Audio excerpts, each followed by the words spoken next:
Bismillahirrahmanirrahim. Permasalahan ke-16 dari permasalahan nikah yang sudah saya tulis di sini adalah bagaimana hukumnya menikah menggunakan telepon. Menikah menggunakan telepon ya. Para ulama telah membahas di dalam kitabnya masing-masing bahwa kalau orang menikah menggunakan telepon di mana calon suami, wali dan dua saksi tidak dalam satu tempat, maka nikahnya hukumnya tidak sah. Nikahnya tidak sah kecuali kalau dalam satu tempat. Misalnya saya di sini, kemudian walinya di kamar, saksinya di kamar sebelah, maka boleh kalau dalam satu tempat. Tapi kalau tidak dalam satu tempat, karena corona misalnya jaraknya jauh, maka tidak boleh. Tapi kalau karena corona kemudian hanya berjarak sekitar 10 meter, kemudian pakai telepon karena nggak dengar, maka diperbolehkan.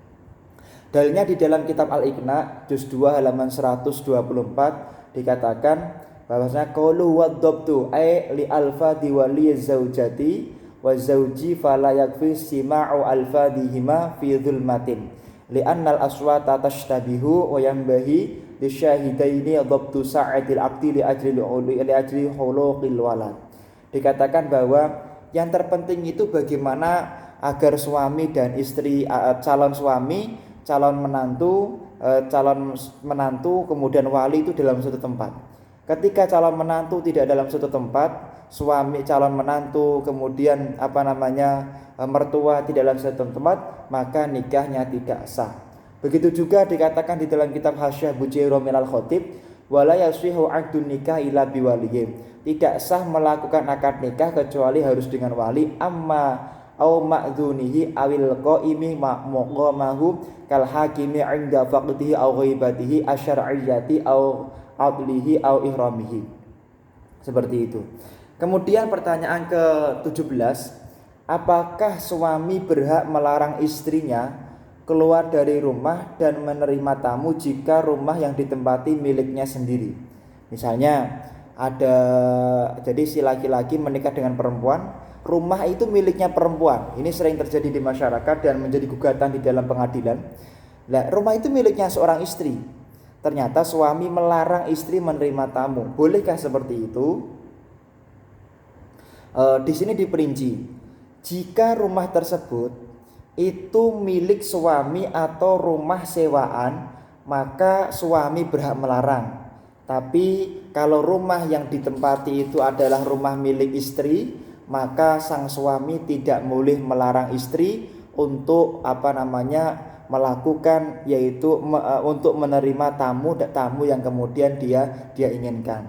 Dalilnya dari kitab Fathul Mu'in, yaitu Syarah I'anatut Thalibin. Di dalam syarahnya, yajuzu li zauji man'uha minal khuruji minal manzili walau li mauti ahadi abawaiha au syuhudi janazatihi wa min antun tumkina min dukhuli ghairi khatimatin wahidatin li manzili walau abawaiha awabnaha min ghairihi lakin yukrahu man au abawaiha haitsu la udra fa in kana al maskan milkaha lam yamna syai'an min dzalika illa 'inda raiba. Dikatakan seorang suami itu kalau rumah itu miliknya istri, maka sang suami tidak boleh melarang istri untuk menerima tamu atau melakukan urusan-urusan yang sifatnya pribadi.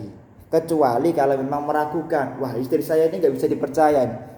Istri saya ini kalau sama laki-laki genit, suka ngedip-ngedip mata, waduh ini bahaya ini ya.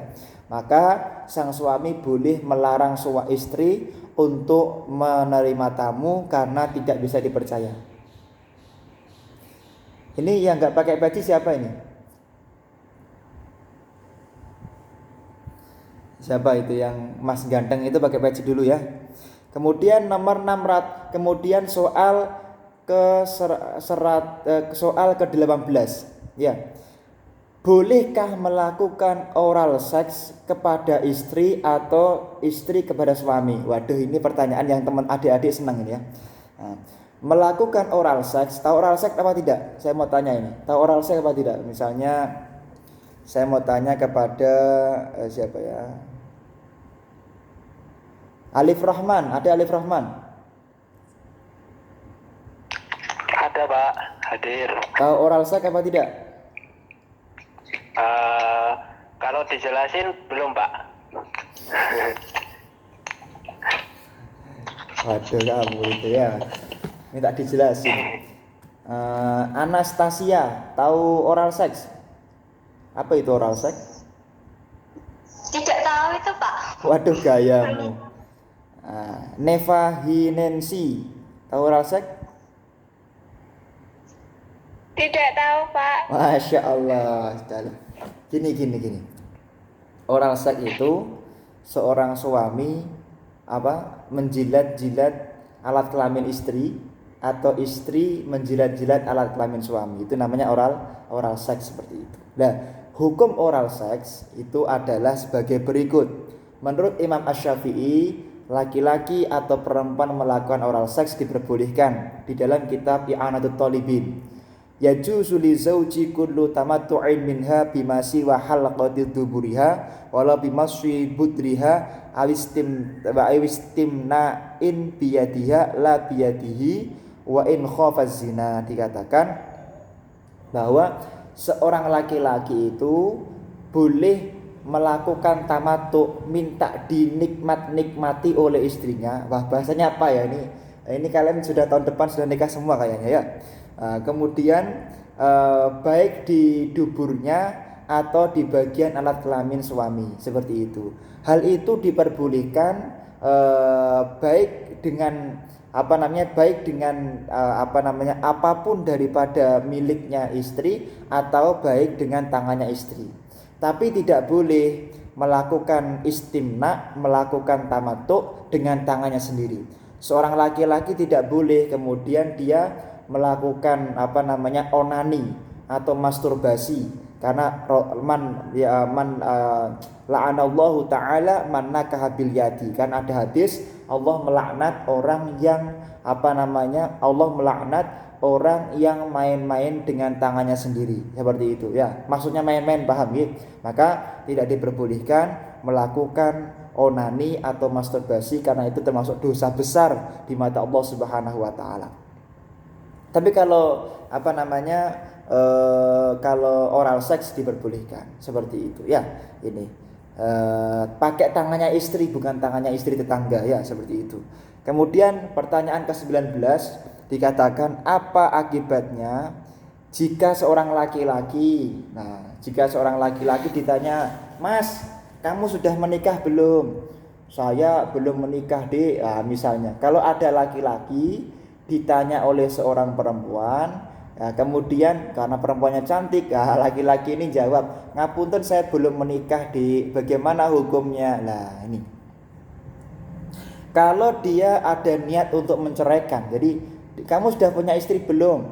Sekarang kamu punya istri, saya itu masih bujangan. Kalau ada niat untuk menceraikan istri, maka jatuhlah talak 1. Tapi kalau tidak ada niat menceraikan istri, maka mengaku bujangan di perempuan lain itu hukumnya tidak jadi masalah, seperti itu. Artinya tidak mengakibatkan hukum, cuman dosa saja kira-kira. Dosa tobat gitu nanti ya. Nah, kemudian dalilnya mana? Di dalam kitab Al-Muhadzab ya. Di dalam kitab Al-Muhadzab dikatakan, wa in qala lahu rajulun alaka zaujah. "Mas, kamu sudah punya istri belum, Mas? Kok ganteng men?" Masya Allah. Faqala, "Saya enggak punya istri, Dik." Wa nawabi tolak, dan dia niat menceraikan istri yang pertama, maka kana tolakon, maka jatuh tolak. Kecuali kalau begini, kamu sudah punya istri belum, hatinya bilang belum 2, maka berarti dia tidak niat menceraikan istri. Ini hati-hati ya, hati-hati. Ini nanti jangan kayak artis-artis yang di TV dinikahi seorang laki-laki, ternyata laki-lakinya sudah punya seorang istri. Jarang lah laki-laki yang sukses kok belum punya istri, itu jarang. Kenapa? Iyakunu fuqara yughnihimullahu min fadli. Kalau pengen kaya, kalau pengen sukses, kalau pengen mudah cari kerja, kalau pengen mudah cari urusan, maka nikahlah, maka engkau akan dimudahkan, dikayakan oleh Allah Subhanahu wa taala. "Pak, saya membayar kuliah sulit, Pak. saya membayar ini sulit, gampang nikah, maka akan dipermudah oleh Allah Subhanahu wa taala. Imam Hambali ba'da asar istrinya meninggal, sebelum maghrib sudah menikah. Kenapa? Tahu tentang kemuliaan dan keberkahan daripada menikah itu sendiri. Semoga adik-adik yang putri dijadikan orang yang diberi suami yang soleh, yang putra diberi istri yang solihah. Seperti itu ya. Yang gak jawab amin tak doakan di poligami ya. Amin, Pak. Amin.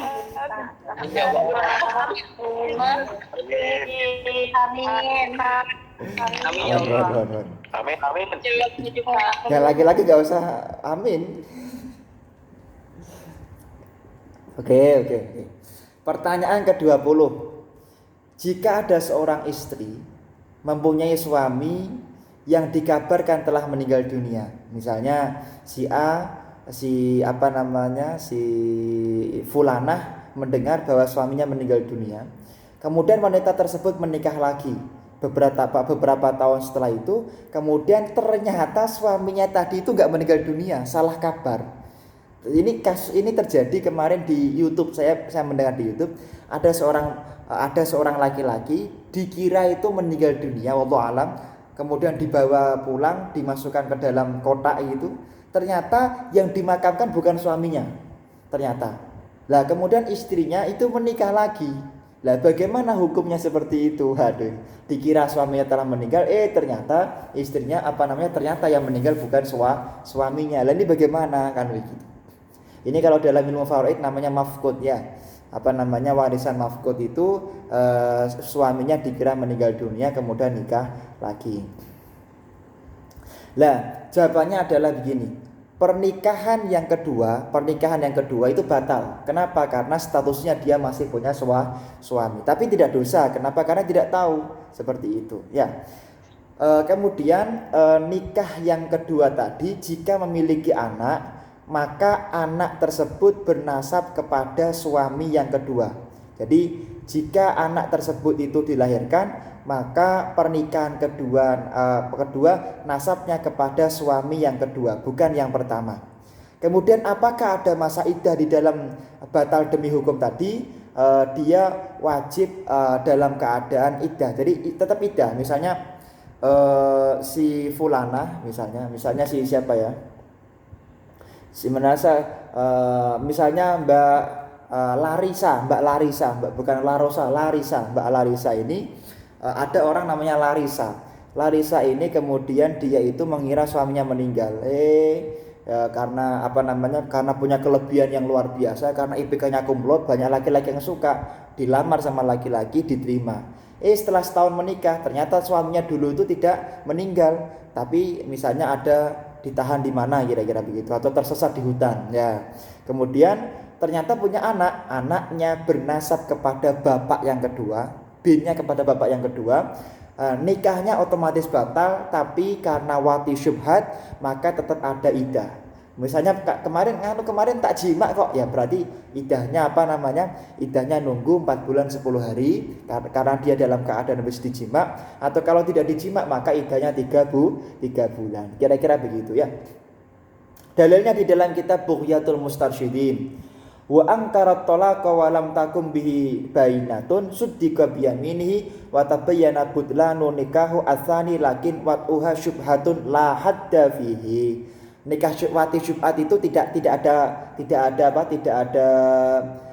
ada hukumannya. Misalnya Mas Rahmat Bima Sakti, dia masuk ke kamar istrinya, dikira yang di kamar itu istrinya sedang tidur, ternyata adiknya istrinya sedang tidur di kamarnya, karena kamarnya adiknya itu sedang terocoh, misalnya sedang ada air masuk terocoh hujan. Nah, dia jima dengan wanita tadi, maka jimaknya atau bersenggamanya tidak dihukumi dosa. Seperti itu, karena tidak tahu, salah masuk saja, kira-kira salah memasukkan celaknya ke dalam tempatnya, kira-kira begitulah ya. Oke. Kemudian pertanyaan ke-21, bagaimana hukumnya mempertontonkan pengantin di depan orang banyak? Mempertontonkan seperti itu bisa dihukumi sunnah jika yakin tidak menimbulkan syahwat jika dilihat oleh orang lain.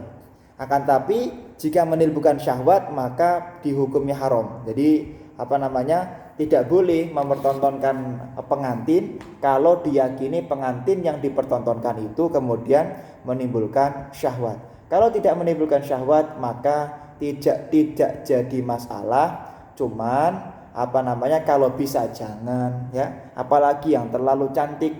Saya mau tanya nih. Saya mau tanyakan siapa ya? Sofwan Hussein. Sofwan Hussein, mana? Di kamar mandi ya? Tidak, Ustaz. Harus bisa menjawab. Kalau nggak bisa menjawab, keluar dari kelas saya. Bagaimana hukumnya menikahi wanita terlalu cantik? Nah ini. Hukumnya menikahi orang yang terlalu cantik ya? Iya, iya. Apabila dilihat dari agamanya, boleh-boleh aja, Ustaz. Terus? Menurut saya. Oh, jangan menurut saya. Anda bilang mujtahid, haram berijtihad ya, haram berijtihad. Semua omongan saya itu ada kitabnya, ya, nggak boleh. Hukum menikahi wanita terlalu cantik menurut Mas Sofwan, menurut jenengan kok misalnya Mbak Siti terlalu cantik, maka makruh menikahinya. Ya, jangan menikahi wanita terlalu cantik. Makanya jadi laki-laki itu harus pede. Kamu nggak terlalu cantik ya, maka boleh menikahi. Aku cantik gak sih mas? Kamu biasa-biasa saja. Oh, berarti boleh menikahi. Tapi kalau aku cantik gak? Terlalu cantik kamu untuk diriku. Makruh menikahi, bahkan bisa haram kalau bisa menimbulkan lupa kepada Allah Subhanahu wa taala. Niki. Maka bersyukurlah bagi yang tidak terlalu cantik. Ini.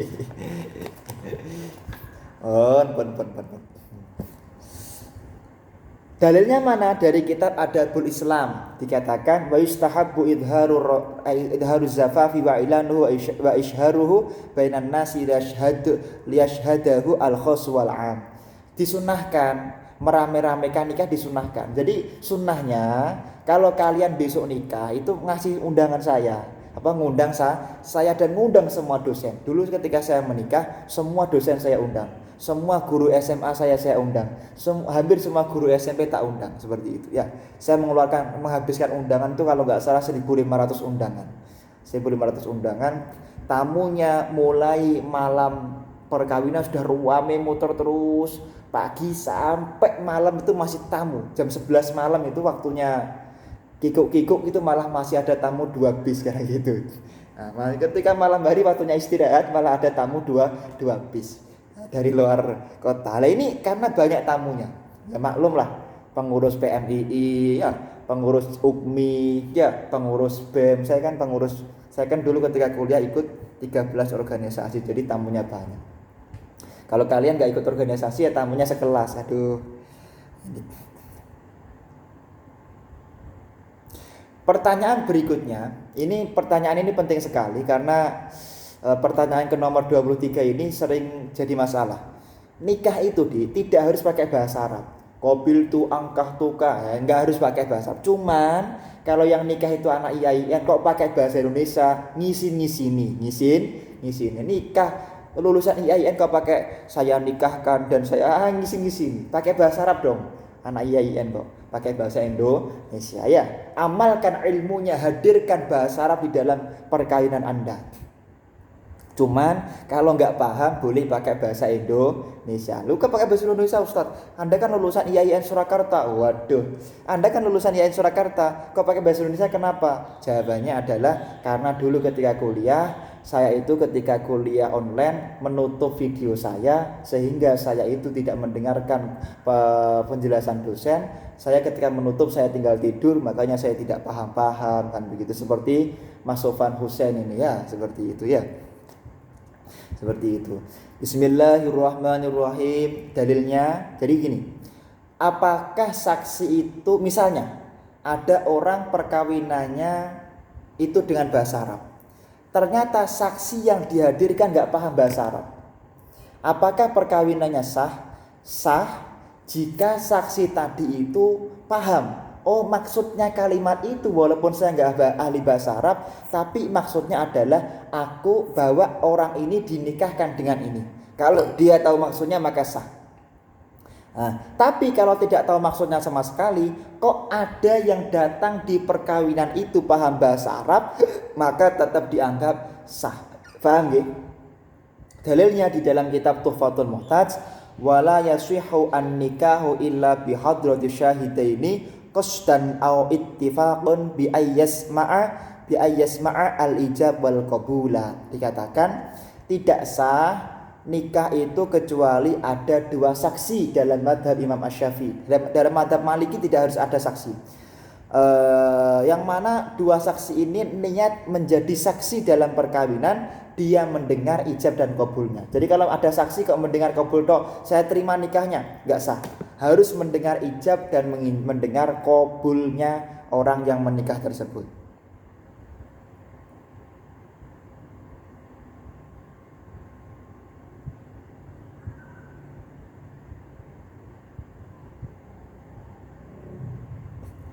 Begini, ada pertanyaan yang cukup penting dan ini sangat penting sekali kalian ketahui karena sering sekali dipertanyakan di masyarakat.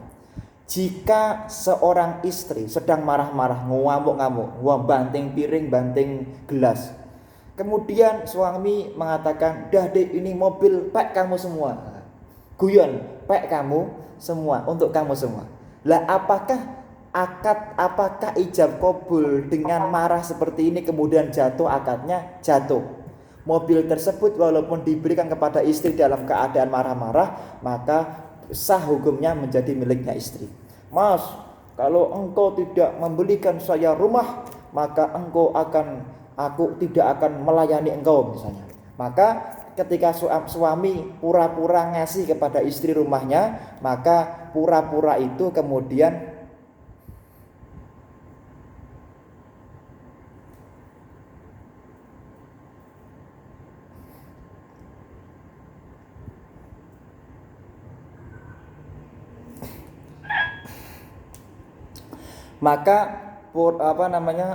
pura-pura itu juga menjadi hukum sah di dalam akad hibah. Jadi dalam akad hibah suami istri itu tidak harus dengan niat dalam hati, pokoknya pura-pura pun sudah dianggap sah, seperti itu.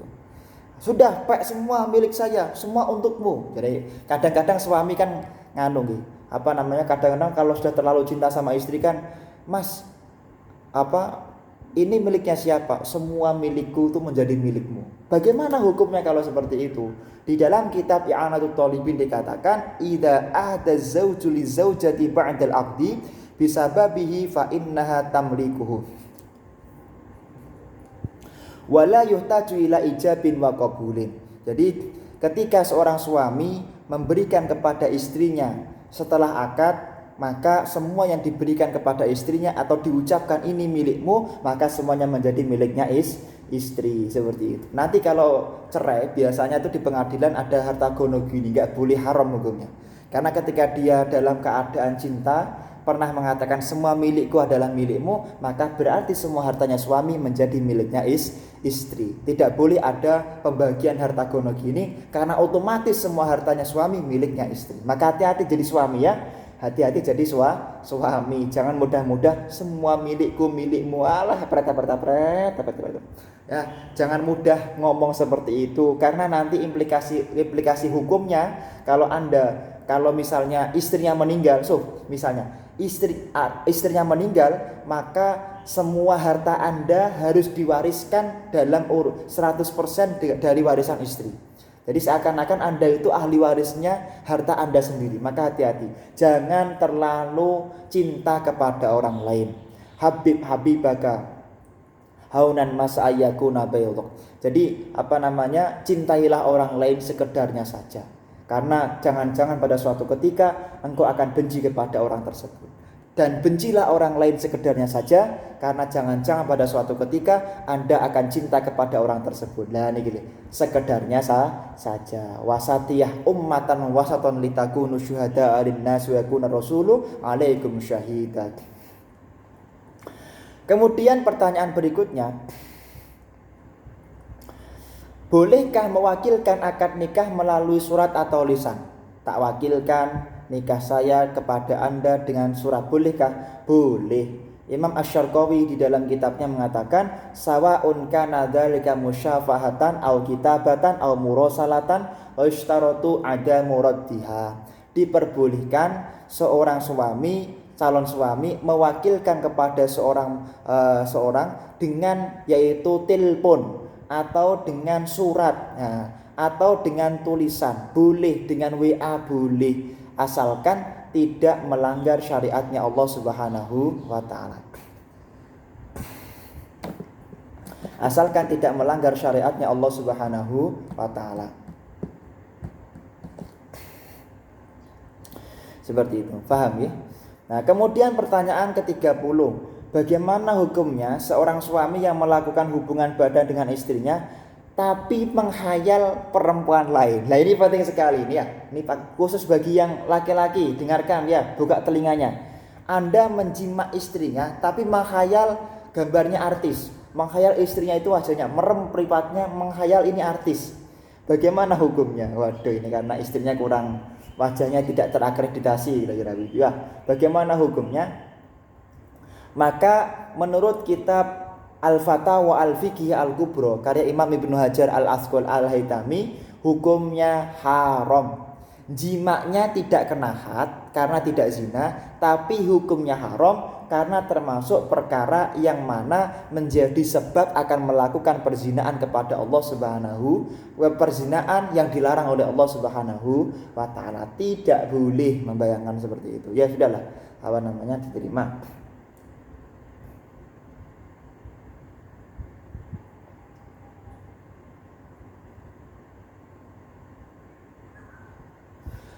Ada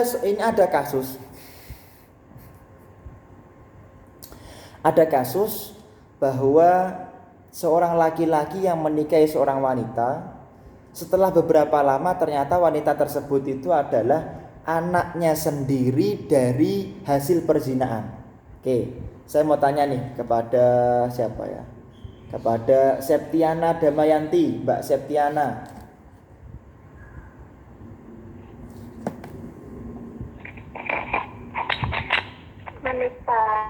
Bolehkah menikahi anak kandung sendiri? Bolehkah menikahi anak kandung sendiri hasil perzinaan? Boleh? Tidak boleh. Oh, si A. Karena aku ada istrinya sendiri. Apa? Gimana Ustaz pertanyaannya? Bolehkah si A bersenggama dengan si B berzina, punya anak si C? Apakah boleh si A menikahi si C kalau si C perempuan? Si A laki-laki, bapaknya menikahi anak perempuannya, bolehkah? Tidak boleh. Kenapa nggak boleh?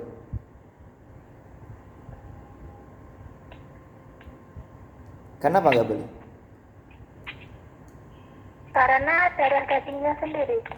Ini kita harus tahu bahwa setiap anak hasil perzinaan itu tidak diperbolehkan dinasabkan kepada yaitu bapak yang menzinai tadi.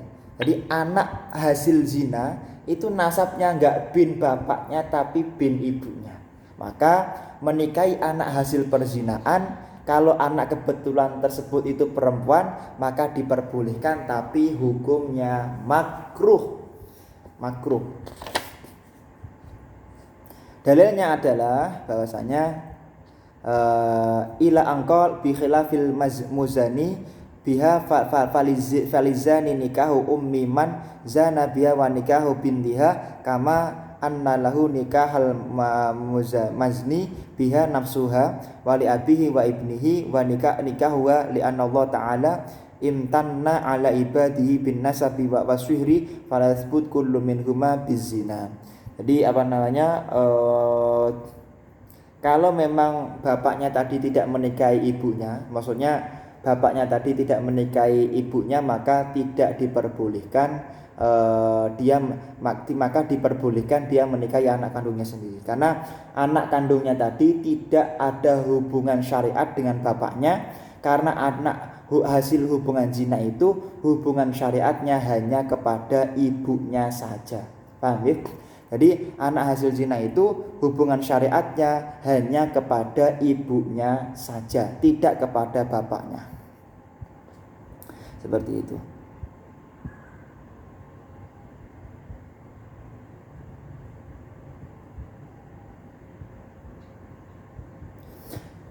Pertanyaan yang berikutnya ini penting sekali, dan ini karena masa corona kan banyak laki-laki yang meninggal, kemudian banyak janda-janda.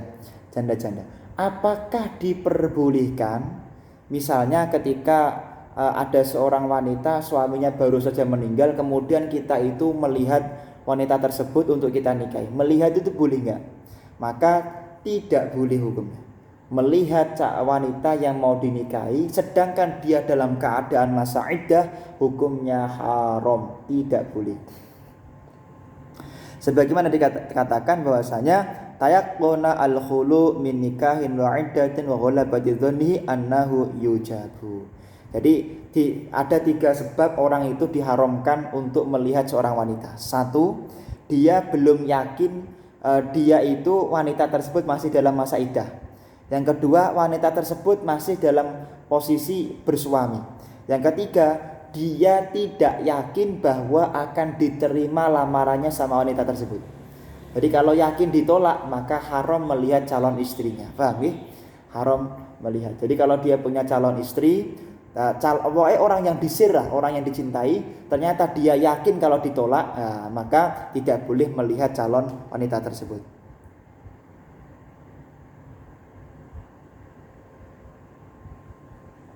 Kalau misalnya ada orang jauh dari suami, jauh dari orang tua, wali, jauh dari hakim, apakah kemudian dia boleh dinikahkan oleh orang lain? KUA-nya jauh, KUA-nya itu 500 km sana.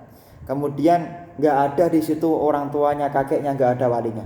Apakah pokoknya kiai di situ boleh menikahkan? Di dalam kitab Majmu'ah Sab'at Kutub Mufidah dikatakan walau kana fir rufqati bi dhammir ra'i wa kasriha fi safari imra'atun la waliya laha fi maduna masafatil qasri wahtajat ilan nikahi wa rafa'at amroha ila adlin fir rufqati wa hakamathu hiya wal khatibu fazawwajaha bi idniha jaza. Jadi kalau memang terpaksa tidak ada, dan kalau tidak segera dinikahkan kebelet nanti akan melakukan perzinahan, maka diperbolehkan menikah dengan yaitu wali seadanya. Kemudian apakah diperbolehkan bersenggama dengan istri dalam keadaan zina? Dalam keadaan haid. Istrinya tasik haid. Waduh, Mas gak kuat, Waduh, bagaimana hukumnya? Dengan dobit dia kalau enggak bersenggama dengan istrinya akan melakukan perzinahan. Maka menurut kitab Nihayatul Zain dikatakan jika hal itu merupakan jalan salah satu-satunya, tidak ada jalan lain kecuali harus bersenggama dengan istri, maka hukumnya diperbolehkan. Fa in khafahu wa ta'ayyana al-wad'u fil haidi tariqan lidaf'ihi jaza, maka diperbolehkan. Oke. Hari ini sampai sini dulu materinya. Kira-kira ada pertanyaan atau tidak untuk perkuliahan kali ini? Ayo, ada pertanyaan tidak?